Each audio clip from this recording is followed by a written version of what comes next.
Satreskrim Polres Aceh Barat mengamankan 4 orang yang diduga sebagai pelaku tindak pidana penyelundupan imigran Rohingya di perairan Aceh.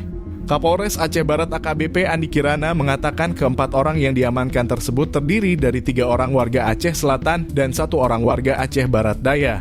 Dia merincikan masing-masing tersangka berinisial HS bekerja sebagai wiraswasta warga desa Penelop, Kecamatan Labuhan Haji, Aceh Selatan.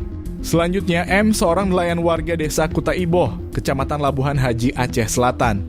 Kemudian E, seorang petani warga desa Penelop, Kecamatan Labuhan Haji, Aceh Selatan. Dan HI, seorang mahasiswa warga desa Drian Kipah, Kecamatan Tangan-Tangan Abdia.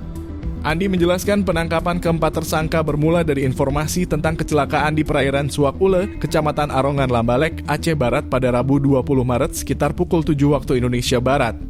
HS kepada polisi mengaku para imigran Rohingya tersebut akan dibawa masuk ke wilayah Ujong Raja Nagan Raya setelah dijemput di perairan Sabang.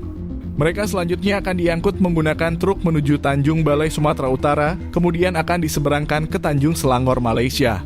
Keempat tersangka pelaku tindak pidana penyelundupan imigran tersebut akan dijerat dengan pasal 120 ayat 1 dan 2 atau pasal 114 ayat 2 Undang-Undang Negara Republik Indonesia Nomor 6 Tahun 2021 tentang keimigrasian dan pasal 55 ayat 1 ke 1 EKUHP.